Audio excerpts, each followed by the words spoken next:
क्यों आना चाहिए सिविल कोड? देखिए, पहली बात तो भारत में संविधान है और संविधान दो शब्दों से मिल के बना है, संविधान। ऐसा विधान जो सबके ऊपर समान हो उसको कहते हैं संविधान।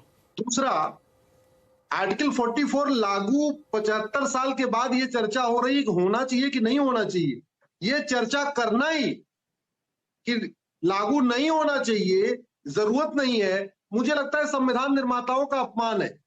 ये 1948 में चर्चा हो चुकी है।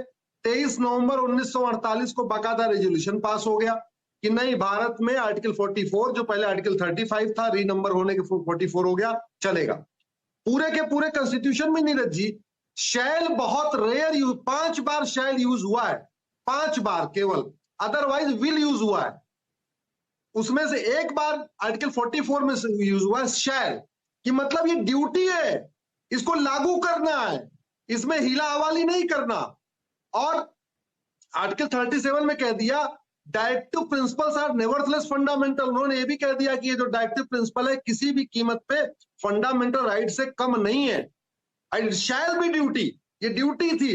अनफॉर्चुनेटली पिछले 75 साल में वोट जीवी और नोट जीवी नेताओं ने इस पे गंभीरता के साथ काम नहीं किया। अब इलेक्शन लॉ कमीशन इस पे काम कर रहा, मैं बधाई देता हूं। अब मैं आता हूं मूल विषय पे। अनफॉर्चुनेटली ये जो कॉमन सिविल कोड है पॉलिटिकल फुटबॉल हो गया है। जो इसकी एबीसीडी नहीं जानते वो समर्थन कर रहे हैं, जो एबीसीडी नहीं जानते वो भी इसका विरोध कर रहे हैं। कॉमन सिविल कोड आएगा, शादी विवाह की उम्र समान हो जाएगी। लड़का लड़की हिंदू की बेटी हो या मुस्लिम की बेटी हो, पारसी की बेटी हो या ईसाई की बेटी, शादी की उम्र बराबर हो जाएगी। इसमें क्या दिक्कत आएगी? इसमें कौन सा आसमान टूट पड़ेगा? कॉमन सिविल कोड आएगा, ग्राउंड्स ऑफ डिवोर्स कॉमन हो जाएगा सबके लिए। एक मान लीजिए 10 ग्राउंड हुए या 15 ग्राउंड हुए, जो भी ग्राउंड होंगे डिवोर्स के सबके लिए कॉमन हो जाएंगे। इसमें क्या दिक्कत है? कॉमन सिविल कोड आएगा, प्रोसीजर ऑफ डिवोर्स सबका एक जैसा हो जाएगा। अभी हिंदू, जैन, बौद्ध, सिख बाकी सबका डिवोर्स कोर्ट के थ्रू होता है, लेकिन हमारी मुस्लिम बेटियों को आज भी ट्रिपल तलाक खत्म होने के बाद चार तरीके के और तलाक हैं। तलाक हसन, तलाक हसन, तलाक बाइन, तलाक किनाया। और ये चारों तलाक एसएमएस से होते हैं, व्हाट्सएप से होते हैं, टेलीग्राम से होते हैं, ईमेल से होते हैं, कुरियर से होते हैं, रजिस्टर्ड पोस्ट ऑफिस के जरिए होते हैं। ये आज भी चल रहा है। तो कॉमन सिविल कोड आएगा तो कम से कम उन बेटियों के अंदर जो खौफ बना हुआ है तलाक हसन, तलाक बाइन, तलाक किनाया का, वो खत्म हो जाएगा। कॉमन सिविल कोड आएगा, गुजारा भत्ता का फॉर्मूला फिक्स हो जाएगा। कॉमन सिविल कोड से सबको गुजारा भत्ता मिलेगा। गुजारा भत्ता गुजर बसर करने के लिए मिलता है, ये सबको मिलना चाहिए। ये ह्यूमन राइट का इश्यू है, ये सिविल राइट का इश्यू, इसमें काहे लिए भेदभाव करना? कॉमन सिविल कोड आएगा, विरासत का फार्मूला और वसीयत का फार्मूला सबके लिए कॉमन हो जाएगा। कॉमन सिविल कोड आएगा, सबको गोद लेने का अधिकार मिल जाएगा। कॉमन सिविल कोड आएगा, बच्चे के भरण पोषण का अधिकार मिल जाएगा। कॉमन सिविल कोड आएगा, एक पति एक पत्नी का नियम सब पे लागू हो जाएगा।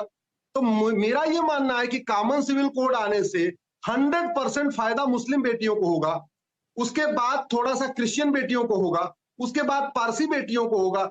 हिंदू बेटियों को कॉमन सिविल कोड का कोई फायदा नहीं है। क्यों? क्योंकि जो हिंदू मैरिज एक्ट है अपने आप पे वो इक्वल राइट देता है। विरासत, वसीयत, गुजारा भत्ता सब में इक्वल राइट देता है, और कोई ओरल वहां पे तलाक भी नहीं है। ये मेरा मानना है कि ये बहुत जरूरी है। भारत में देश की एकता अखंडता मजबूत करने के लिए जरूरी है। भारत की सभी बहन बेटियों को इक्वल राइट देने के लिए जरूरी है। और ये भारत की परंपरा है। भारत की परंपरा है नारी तू नारायणी। हमारे देश में तो नारी तू नारायणी का कॉन्सेप्ट रहा है। तो ये भारत का संविधान है। अगर इसको कॉन्सेप्ट देखना है तो हमारा भारतीय परंपरा क्या रही उस कॉन्सेप्ट से चलना चाहिए। ये कोई अरब का संविधान या अमेरिका का संविधान या इटली का संविधान नहीं है, विदेश का संविधान नहीं है। और जिस देश का संविधान होता है वो उसी देश की ज्ञान विज्ञान, उसी देश की परंपरा, उसी देश के रीति रिवाज के अनुकूल काम करता है। तो इसलिए भारत की परंपरा भी ये कहती है कि देश की सभी बहन बेटियों को बराबर अधिकार हो। भारत का संविधान भी कहता है देश की सभी बहन बेटियों को बराबर अधिकार हो। इसलिए कॉमन सिविल कोड आना चाहिए। ये purely gender justice, gender equality का मामला है। ये हिंदू मुस्लिम का कोई इश्यू नहीं है। सबसे ज्यादा फायदा हमारी मुस्लिम बेटियों को होगा। ये तो दुर्भाग्यवश है कि मुस्लिम कम्युनिटी से कुछ लोग इसका विरोध कर रहे हैं। एक्चुअल में जिस दिन इसका ड्राफ्ट आ जाएगा, जिस दिन पार्लियामेंट में इस पे ओपन डिबेट शुरू हो जाएगी, ये इसका विरोध करने का कोई तुक नहीं बचेगा। हाँ, मैं ये जरूर चाहता हूं कि common civil code word use करने की बजाय अगर इसको इंडियन सिविल कोड यूज करें, जैसे इंडियन पिनल कोड पहले चल रहा है, एक इंडियन सिविल कोड बनाया जाए इंडियन पिनल कोड में 23 चैप्टर है, इंडियन सिविल कोड में 10 चैप्टर डाल दिया जाए और चैप्टर वाइज कर दे। Chapter 1 age of marriage, chapter 2 grounds of divorce, chapter 3 procedure of divorce, chapter 5 grounds of maintenance, chapter 5 procedure of maintenance. ऐसे इसमें 10-11 चैप्टर डाल दे, सबके लिए आसानी हो जाएगी।